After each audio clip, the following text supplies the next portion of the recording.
खुदावन का शुक्र हो अच्छी वर्शिप के लिए, और सारे बच्चे इसमें सम्मिलित हो जाते हैं। खुदा आप सबको बहुत बड़ी बरकत दे। आइए एक बार फिर से हम खुदावन के कलाम से पढ़ेंगे। निकाल लीजिएगा दूसरा सैमुएल उसका 9 बाब और पहली आयत से लेकर के 8 आयत तक। दूसरा सैमुएल 9 बाब पहली आयत से लेकर के 8 आयत तक यहाँ इस प्रकार से लिखा हुआ है। फिर दाऊद ने कहा, क्या साउल के घराने में से कोई बाकी है जिस पर मैं योनातान की खातिर मेहरबानी करूं? और साउल के घराने का एक खादिम बनाम जीबा था, उसे दाऊद के पास बुला लाए।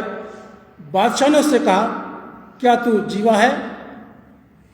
उसने कहा, हाँ, तेरा बंदा वही है। तब बादशाह ने उससे कहा, क्या साउल के घराने में से कोई नहीं रहा ताकि मैं उस पर खुदा की सी मेहरबानी करूं? जीवा ने बादशाह से कहा, योनातान का एक बेटा रह गया है जो लंगड़ा है। तब बादशाह ने उससे पूछा, वो कहाँ है? जीवा ने बादशाह को जवाब दिया, देख, वो लूदबार में है, अमीएल के बेटे मकीर के घर में है। सो दाऊद बादशाह ने लोग भेजकर लूदबार से अमीएल के बेटे मकीर के घर से उसे बुलवा लिया।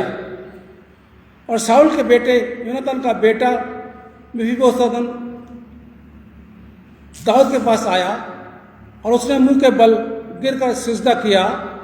तब दाऊद ने कहा, मेफीबोशेत। उसने जवाब दिया, तेरा बंदा हाजिर है।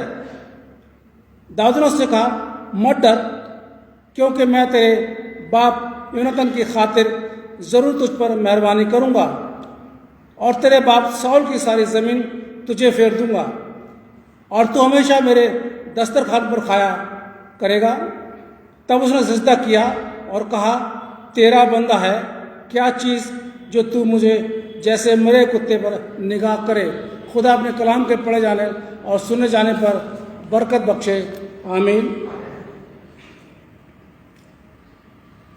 आज का जो टॉपिक है वो है रहम करना, दूसरों पर रहम करना, और इसका मुख्य पद है लूका रचित सुसमाचार उसका 6 अध्याय पद 36। जरा पढ़िए।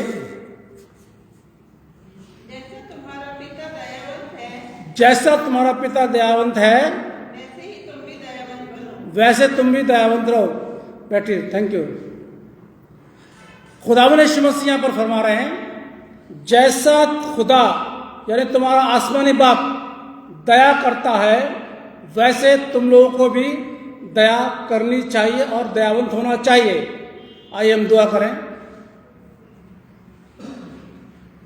हम शुक्रिया अदा करते हैं आज के वक्त के लिए आपने हमें दिया। हम इस समय आपके कलाम का मनन करने जा रहे हैं और खुदावंद ये बहुत ज़रूरी है कि आपका ज्ञान, आपकी बुद्धि और आपकी समझ हमको मिले ताकि हम आज के कलाम से कुछ सीख सकें और उसको अपने जीवन में लागू कर सकें। आज के कलाम से किसी इंसान की कोई तारीफ ना हो, बल्कि सारा आदर, सम्मान, महिमा, प्रशंसा आपको मिले। खुदावंद यीशु मसीह के नाम से मांगते हैं, आमीन। अजीजों, पिछले इतवार को हमने मनन किया था कि बुराई के बदले बुराई नहीं करनी है, और जबकि राजा साउल ने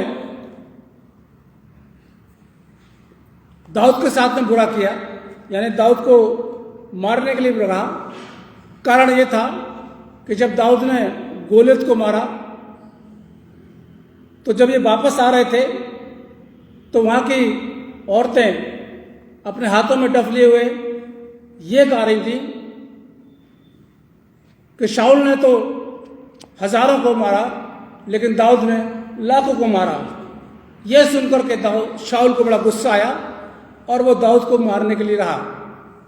लेकिन जब दाऊद को पता चला कि शाऊल अकेला है और शाऊल के साथ में कोई नहीं है, तो दाऊद के लोगों ने कहा कि देख, मौका अच्छा है, तो अभी शाऊल को मार सकता है।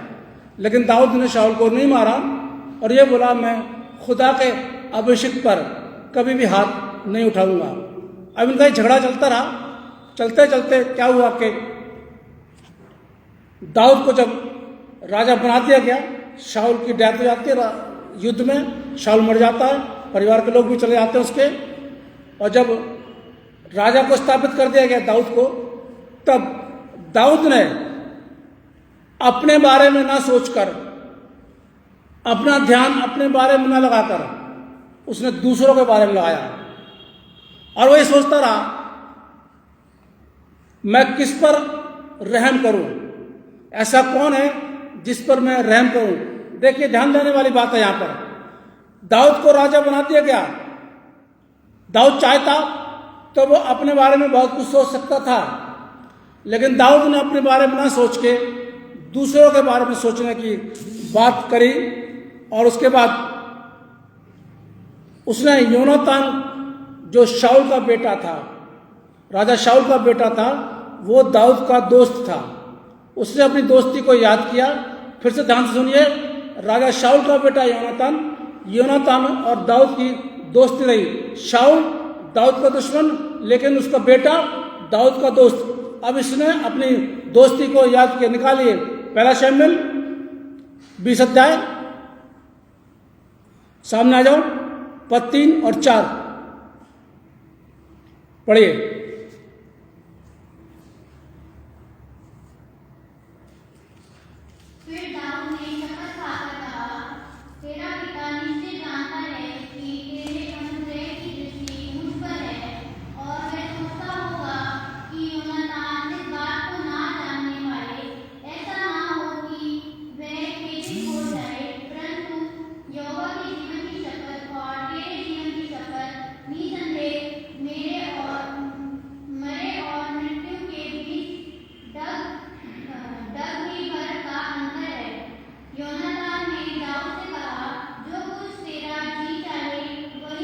योनातान ने दाऊद से कहा, जो कुछ तेरा जी चाहे वही कर, आगे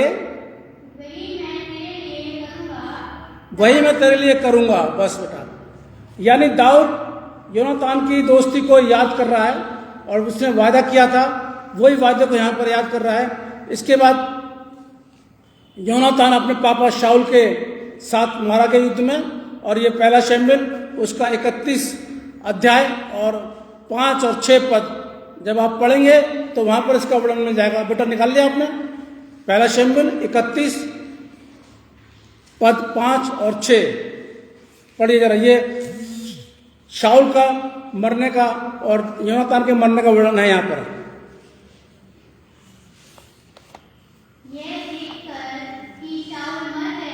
यह देखकर कि शाऊल मर गया, ध्यान सुनिए,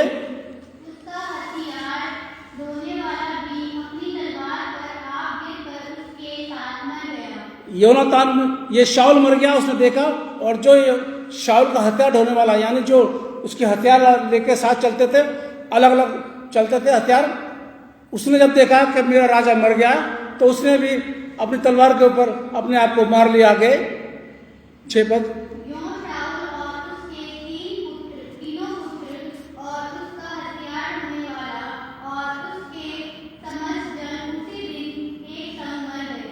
ये सब के सब युद्ध में मारे गए। शाऊल मारा गया, उसके पुत्र मारे गए और उसके हथियार ढोने वाले मारे गए, और जो कुछ भी थे सब वहां पर मारे गए। उसके मरने के बाद दाऊद ने अपने प्रिय दोस्त को, यानी योनातान के प्रति, दाऊद ने अपने मरे हुए दोस्त के प्रति रहम दिखाया। और फिर उसने पूछा, दूसरा शमूएल 9 अध्याय में आ जाइए, उसने पूछा अपने कर्मचारियों से कि भाई शाऊल के पास, योनातान के पास, यानी शाऊल के यहाँ कोई ऐसा शख्स जिसके लिए मैं दया दिखा सकूं या जिसकी मैं मदद कर सकूं। तो वहां पर एक उसका कर्मचारी था योनातान का, सीबा नाम था उसका, बाइबल लिखा हुआ है। सीबा ने कहा, हाँ, योनातान का एक बेटा है, यानी शाऊल का ग्रैंडसन पोता वो है, लेकिन वो पंगु है, यानी वो पैर से लंगड़ा है। दाऊद ने कहा उसको बुलाओ, उसको मेरे पास बुला के आओ। और जब दाऊद के पास वो बुलाया गया तब दूसरा शमूएल 9 अध्याय 1 और 3 पद में आप पढ़ लीजिएगा। तीसरा पद पढ़ो बेटा इसी का, दूसरा शमूएल 9:3। राजा ने पूछा, क्या शाऊल के घराने में से कोई अब तक बचा है जिसको मैं परमेश्वर की सी कृति दिखाऊं? सही हो गया बात, यानी दाऊद इस बात को क्लियर कर रहा था, कोई बचा है। पता चला कि एक उसका बेटा है जो पैर से लंगड़ा है, वो बचा है। दाऊद ने उसको बोला अपने कर्मचारियों से, उसको बुला के लाओ, उसको मेरे यहाँ बुला के लाओ। और जब वो दाऊद के घर में आया तो मेरा अजीजों, दाऊद ने उसको अपने परिवार का, अपने खानदान का एक सदस्य बना लिया। यानी कि वो दोस्ती, दोनों की दोस्ती को उसने याद किया। दाऊद ने अपने बारे में ना सोच के बल्कि दूसरों पर रहम करने के लिए सोचा, और उसने रहम किस पर किया? अपने दोस्त के बेटे पर। और दोस्त का बेटा कौन था? शाऊल का बेटा, यानी शाऊल दाऊद का दुश्मन। उसने दुश्मनी को भूल करके अपने दोस्त के बेटे पर रहम किया, जबकि उसको मालूम पड़ा कि उसका बेटा अभी जीवित है। बाकी सारे बेटे मारे गए थे, लेकिन योनातान का बेटा जीवित था। उसको बुलाया गया, दाऊद ने अपने महल में बुलाया, उसको सदस्य बनाया और उसका बहुत बड़ा आदर किया। पद 7 पढ़ो, 9 का 7। दाऊद ने उससे कहा, मत डर, तेरे पिता योनातान के कारण मैं निश्चय तुझको प्रीति दिखाऊंगा। दाऊद ने उससे कहा, मत डर, मैं तेरे पिता योनातान के कारण तुझ पर प्रीति दिखाऊंगा। आगे, और तेरे दादा शाऊल की सारी भूमि तुझे फेर दूंगा। और तेरे दादा शाऊल की सारी भूमि, मैंने बताया ना शाऊल का पोता था ये, सारी की सारी जमीन तुझको फेर दूंगा। मैं तेरे दादा की कोई भी जमीन अपने पास नहीं रखूंगा, सब मैं तुझको दे दूंगा। आगे, और तू मेरी मेज पर नित्य भोजन किया कर। और मेरी मेज पर, देखिए राजा की टेबल पर, खाने के टेबल पर, ये बहुत बड़ी बात होती है कि राजा एक छोटे से कर्मचारी को, एक छोटे से व्यक्ति को अपने साथ अपने टेबल पर बिठा करके खाना खिला रहा है।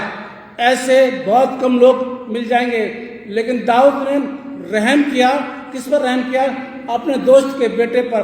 उसने अपनी सुविधाओं को नहीं सोचा, अपने बारे में नहीं सोचा, उसका सीधा ध्यान ये गया कि मैं इसके ऊपर रहम करूं। और आज भी यीशु मसीह मुझको और आपको ये बात सिखाते हैं कि दूसरों पर दया करनी चाहिए, दूसरों पर रहम करना चाहिए। अभी जो बाइबल में से पढ़ा गया मत्ती 20, बैठो बेटा बैठ जाओ। अभी जो बाइबल में पढ़ा गया मत्ती 20 का पढ़ा गया था, मत्ती 20 29 से 33 जब जो पढ़ा गया था, उसमें क्या वर्णन है? यीशु मसीह जा रहे हैं, अंधे व्यक्ति आते हैं, चिल्लाते हैं, हे दाऊद की संतान हम पर रहम कर, हे दाऊद की संतान हम पर रहम कर। लोग डांटते हैं उनको, दोनों अंधों को, हटो हटो हटो हटो। यीशु मसीह उनको कहते नहीं, इनको डांटो मत, इनको मेरे पास लेकर के आओ। और वो जब अंधे इनके पास आते हैं यीशु के पास, तो यीशु उनसे पूछते हैं, तुम लोग बताओ मैं तुम्हारे लिए क्या करूं?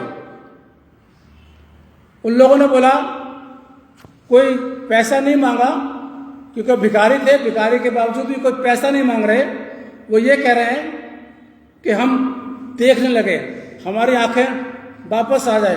और उसके बाद 34 जरा पढ़ना, 34 का लूका, मत्ती 20 34 जरा पढ़ो।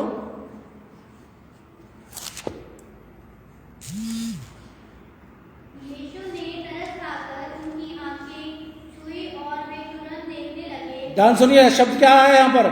तरस खाकर।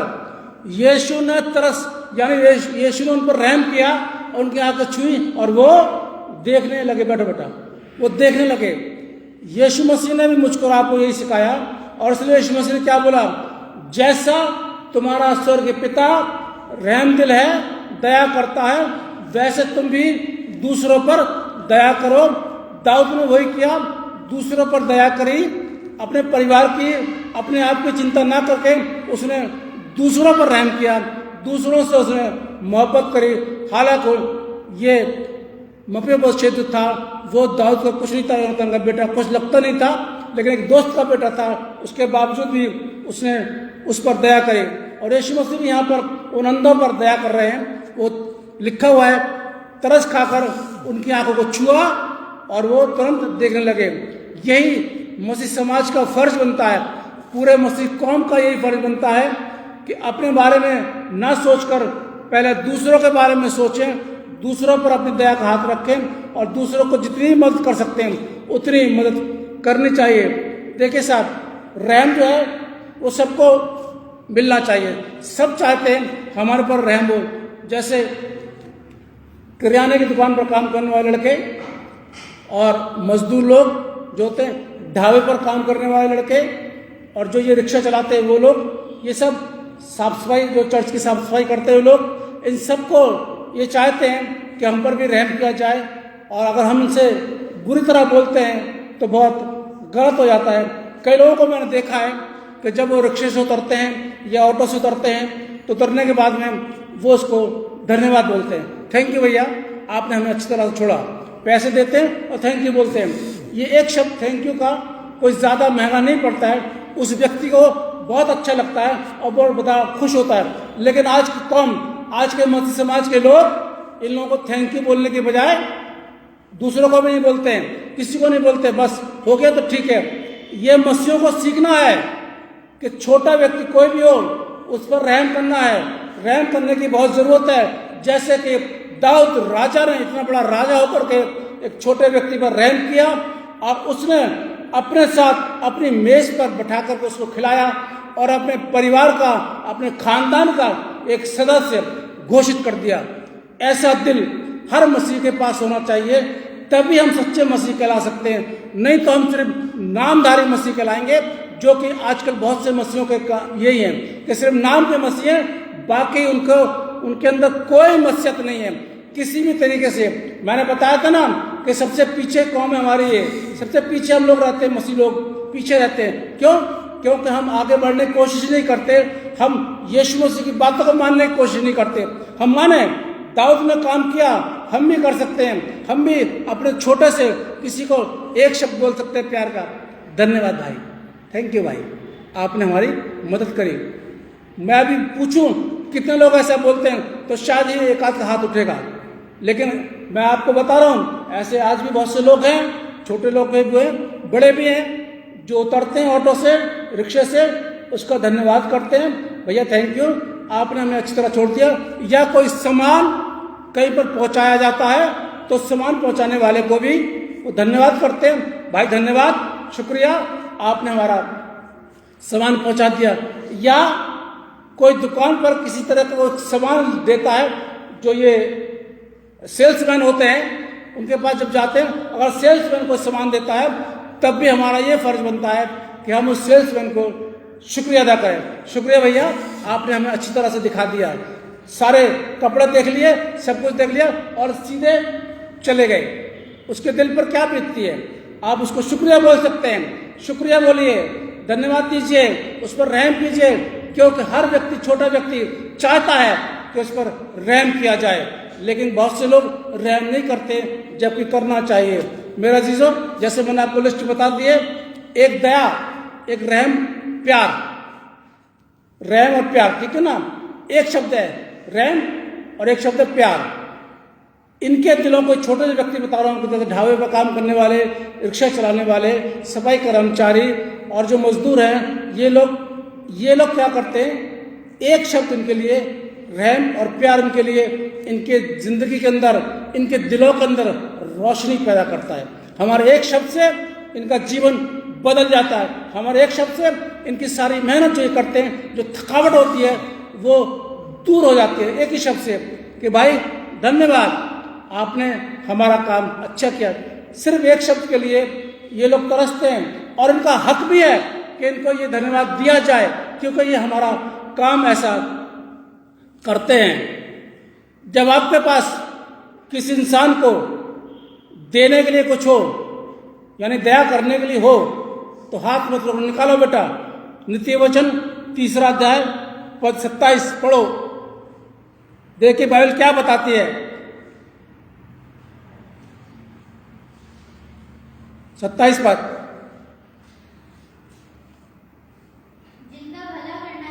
बाइबल बताती है जिनका भला करना चाहिए, यदि तुझ में शक्ति रहे यदि तुझ में शक्ति रहे तो उनका भला करने से ना रुकना। तो उनका भला करने से ना रोकना।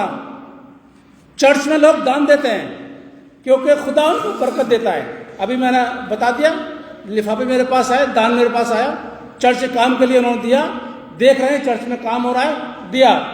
चर्च के लिए लोग बाग देते हैं, उनके दिल में ये बात आती है, उनके पास होता है वो देते हैं। लेकिन बहुत से लोग जिनके पास होता है, सब कुछ होता है, लेकिन फिर भी देने में आनाकानी करते हैं। आज नहीं, कल नहीं, परसों नहीं, तरसों। खुदावा का कलाम यहाँ पर मुझसे और आपसे बात कर रहा है। अगर आपके पास है देने के लिए, चर्च में हो या किसी कोई ऐसा व्यक्ति हो जो जरूरतमंद है, अगर आपके पास है, आप उसको दे सकते हैं, तो अपना हाथ ना रोकें। आप रहम कर सकते हैं, आपके पास दया है, आप उस पर दया कर सकते हैं, ये ना रोकें। ये बाइबल इस बात के लिए मुझे और आपको बताती है। और देखिए साहब, ये नहीं कि दया कर रहे हैं, रहम कर रहे हैं, मदद कर रहे हैं तो कुड़कुड़ा रहे हैं। पादरी साहब ने यहाँ से पुलपिट से बोल दिया, भाई आप दीजिए अपना जो भी आपका हक बनता है, चर्च का हक वो दीजिए, तो कुड़कुड़ा के दे रहे हैं। ऐसा नहीं, खुशी से दया करनी चाहिए, रहम करना चाहिए तो खुशी से करना चाहिए। मैं फिर से कह रहा हूँ, मसीह समाज के लोग इतने गरीब नहीं हैं कि वो चर्च से काम के लिए ना दे सके, लेकिन बन जाते हैं गरीब बन जाते हैं, ना देने के मारे वो गरीब बन जाते हैं। खुशी से रहम करना चाहिए जिसके ऊपर भी आप रहम करते। निकालो बेटा रोमियो 12 पद 8, रोमियो 12 पद 8 जरा पढ़ो।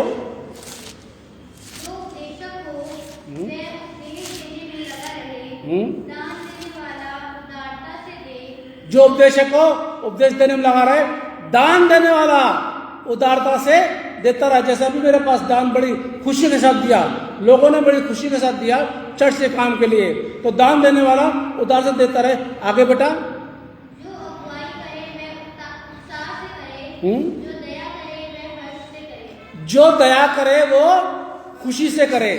अब दया तो कर रहे हैं आप, लेकिन कुड़कुड़ा रहे हैं, अरे नहीं, बोल दिया भाई साहब ने करना नहीं, ये आपका रहम, ये आपकी दया कबूल नहीं की जाएगी, बिल्कुल नहीं की जाएगी। ये आप लोग अपनी तरफ से मान लीजिए।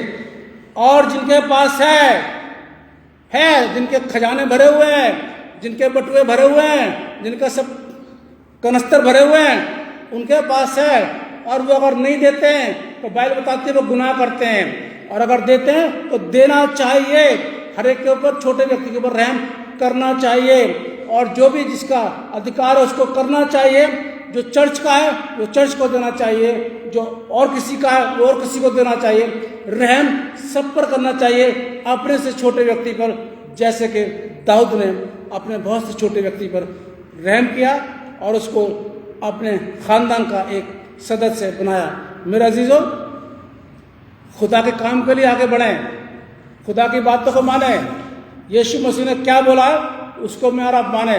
और जिस दिन मैंने और आपने यीशु मसीह की बातों को मानना शुरू कर दिया, पॉलिटिक्स अपनी जगह करते रहिए, क्योंकि पॉलिटिक्स से चर्च को नुकसान थोड़ा बहुत होता है, ज़्यादा नहीं होता है, वो फिर आप ही का नुकसान बाद में हो जाता है। चर्च तो जैसे चलता है वैसे चलता रहेगा, चर्च आगे बढ़ता है, बढ़ता रहेगा, आराधना होती है, होती रहेगी, लेकिन पॉलिटिक्स करने वालों का नुकसान होता रहता है। इसलिए आपके पास है, आप कर सकते हैं, चाहे हाथ पैरों से, चाहे कैसे भी आप कर सकते हैं। किसी को रहम कर सकते हैं, किसी को कुछ कर सकते हैं, तो आप जरूर कीजिए। ये हमारी बाइबल हमको बताती है, ये यीशु मसीह हमको बताते हैं। और यीशु मसीह यही बोलते हैं, जिस पर दया करनी चाहिए उस पर दया करो, जैसा कि हमारा स्वर्गीय पिता हम पर दया करता है। इसलिए जिसके कान हो वो सुन ले कि खुदा कलाम मसीह समाज से क्या कहता है। जैसा खुदा रहम दिल है वैसे तुम भी रहम दिल बनो। खुदा हम सबको बहुत बड़ी बरकत दे। आइए हम दुआ करें। हम धन्यवाद करते हैं आज के इस कलाम के लिए जो आपने हमको दिया। हमने बोल दिया है हम चाहते हैं बड़े, लेकिन खुदा वापस में हमारी मर्जी नहीं बल्कि आपकी मर्जी पूरी हो। इस कलाम को सुनने वालों को आप बहुत बड़ी बरकत देना। खुदा यीशु मसीह के नाम से मांगते हैं, आमीन। आराधना के अंत में हम लोग गीत गाएंगे। गीत का नंबर है 585 और इसी के साथ में आज का हदिया ले लिया जाएगा।